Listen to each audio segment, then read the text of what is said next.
It was shaking, everyone. I finally got a camera, so I can finally realize the vision I wanted to have for this channel to begin with. But good news on my end, but unfortunately we got to talk about some really sick shit that happened last night in Portland. Obviously there was, the general rioting that, you know, tends to happen on days that end in Y in shitty democratic cities, but Jay Bishop here, he was a Patriot Prayer guy, and for those who don't know what Patriot Prayer is, it's Christian conservatives who aren't out to hurt anybody. And unfortunately, this guy, well, he decided to exercise his First Amendment rights, supporting the president, and a bunch of Black Lives Matter thugs just decided that, hey, that guy doesn't look like us. He's got the thin blue line patch, as you can see in the bottom corner right here. So, hey, we're just going to circle him, we're going to shoot him, and then we're going to celebrate about it. It was fucking disgusting. So in response to all this, all the head honchos of Portland, you got Mayor Ted, you had the Attorney General for Multnomah County, Mike Schmidt, and Police Chief Chuck Lavelle. They all got together and they had this press conference earlier today. And what a whopper. I got my trusty notepad here, watched all 50 minutes of the cancer, and you know what? I'll just pull up a picture and we'll just go through a couple of the points here. So, I don't encourage you to watch this. It stinks. It was terrible. But here's a couple of the highlights. I'll just get Chuck Lavelle's stuff out of the way to begin with. He basically said that the investigation's ongoing into the death of Bishop. If anybody has any information, come forward.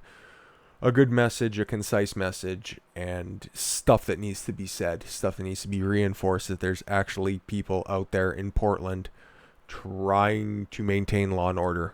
Unlike our next contestant, AG Mike Schmidt. He, thought he was doing something very important by opening up his comments with the words of Martin Luther King. We must live together as brothers or perish as fools. Also, little known fact about Martin Luther King. He was a card-carrying Republican, and his kids, his descendants, are centrists and a right of center. You fucking idiot. Thanks for promoting the cause. Anyways, he just went on to, say that Portland's a deeply systemically racist place and we need to be peacefully protesting, blah, blah, blah. In the least self-aware thing he could have done, he said that he was going to prosecute whoever they found to be responsible for Jay Bishop's death to the fullest extent of the law. And that his prosecutions are not based on political and non-political affiliations or ideologies, even though within the past month, this fucking dickhead said that, they weren't going to prosecute many of the crimes in accordance with the riots, that they were going to err on the side of the deference. And that's the reason why the state police, whatever's left of them, are completely demoralized, and the local police department doesn't even bother engaging with most of the riots. All the pictures you see out there, all the videos that are shot, cops aren't around because they don't want to be into this shit because nobody's being charged. And dumbass here with his fucking 19-point plan that he brought up is defunding the police. It's getting rid of their useful programs like the gun violence reduction team, which is a great thing because it's training people on how to use firearms. It's educating people about proper storage and use of firearms. Nah, fuck it. We'll get rid of that squad because that's actually something that's important. This entire list, which I'll be linking in the description along with everything else that we talk about here today, of course, was designed by these Black Lives Matter, extremists. These fucking mindless assholes who just want destruction. And because Ted is so foolish into thinking that if he gives in to these demands, he's just going to consolidate more power for himself. I don't know. The fucking guy lost the plot a long time ago, but let's just blow by blow through this fucking word wizard, what he had to say here at the mid-afternoon press conference. Sorry, mind shit the bed thinking about this fucking asshole for too long. Too many days in a row now. So he opened up, obviously, saying that what happened to Jay Bishop there was a tragedy, and later in the speech he also said that, we can't bar anybody from coming into Portland, and it is your constitutional right to come into places, but you also shouldn't be causing violence. The Trump train was promoting Trump in lieu of the rallies. So, without actually coming out and saying the supporters of the president caused the violence, that's Ted's general opinion. Anyways, this fucking dick just took the rest of the time to just bash Trump. I'll go through some of the highlights here. It's just, I don't know. Fucking, if you have your Trump bash bingo card out, I'm sure you'll get a fucking blackout on this one. So for 4 years, we've had to deal with your racist attacks on black people. Care to cite your source? And learned early about sexist attitudes towards women. Those trucks were energized by Trump and encouraged by Trump. That we've had to endure clips mocking a disabled man, which is unfortunately kind of what I'm doing right now. Anti-democratic attacks on journalists and labeled Mexicans rapists. Sorry. It's a tough word to say. It's a tough act to commit. Attacking Democratic mayors, obviously. Well, they kind of deserve it. Look at the cities that are on fire, by the way, for proof of that. And, of course, everybody's favorite, say it with me now, good people on both sides. This self-aware jackass also had the temerity to say that Trump actually caused all this violence. That now, because the violence has escalated to such a level, it's Ted Wheeler's responsibility to clean up the mess that Trump made. Let that sink in. Trump caused all this. I feel like I should have the CNN Chiron just run at the bottom here. Anyways, dumbass actually wants us to believe that has been and will be working with Republicans. He's going to be reaching across the aisle to come to an agreement to cease the violence that's happening. Another thing that's very important, that's basically the highlights of this fucking shit show. So, one thing that was never said throughout the entire press conference was the words riot. 93 nights of riots. Could be 94, I'm not too sure. By the time most people watch this, it's going to be 94 already. I safe monies on that. And he wouldn't even call it out by name. That's an old Barack Obama tactic. Like, if you guys remember, when did he ever say ISIS or Islamic extremism? It was ISIL or extremists.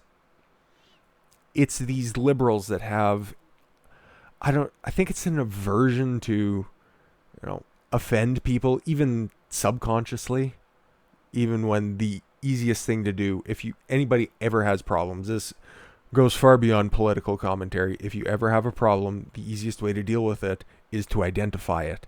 Because if you can identify it, you know how to fix it. So if you can't even say it, that means that it has more power over you than you're, willing to deal with. But just don't mind a little aside there. That's a very powerful message and something that rings true to me. And so it was a worthless press conference, obviously. The one good thing that came out of there is actually a tragedy.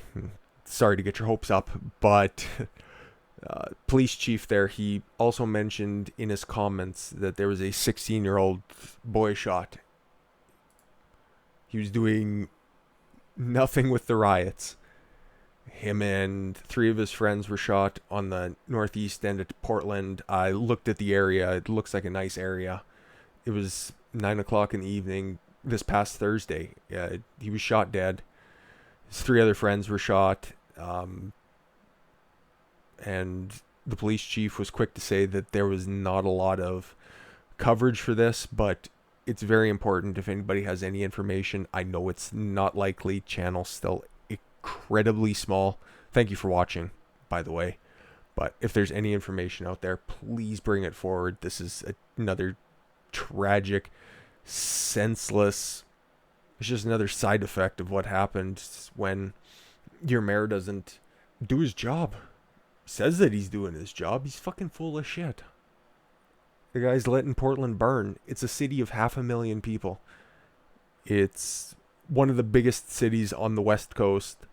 I don't know. Really don't know what he's doing at this point. Because he won't even call in the National Guard. After a man gets shot and killed in cold blood by rioters, he won't even call in the National Guard now. Yesterday, you probably seen, and I covered in my video yesterday, I don't know, spit in Trump's face is the nicest way to put it, with that atrocious email. He gets roasted. Just pull it up on Twitter if you want just high comedy and you want to see how unpopular this fucking guy is. He's been in office since 2017 and already he's absolutely obliterated Portland.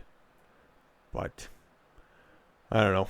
Enough about Ted. The guy makes my head hurt. He should make your head hurt too. It's just another quick aside for anybody out there who's seeing all the riots in Chicago, Kenosha, New York, which has to get a video of its own here shortly.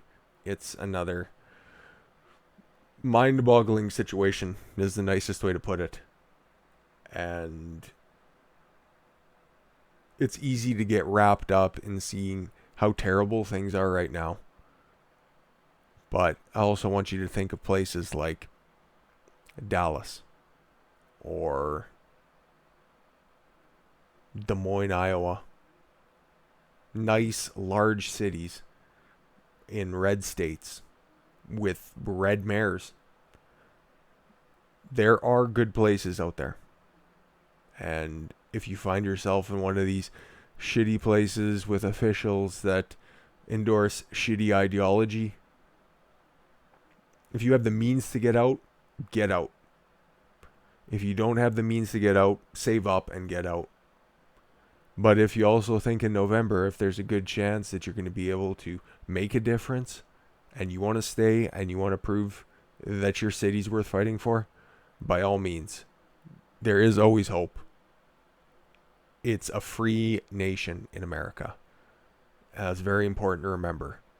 Keep everything in context. Wanted to end on a bit of an up note there for you guys, so I want to thank you guys for watching. I've had a lot of fun in the past week creating videos every single day, and I really hope to continue doing it as well. Now with the new face cam here, we're going to be able to do a lot more fun stuff. It's going to be a lot easier for you guys to watch, and hopefully I can get this fucking microphone working a little bit better. This is the third time I've had to record this, but enough about me. I've been Khan-Swaylo, and I want you guys to follow your gut and get after it. Take care, guys.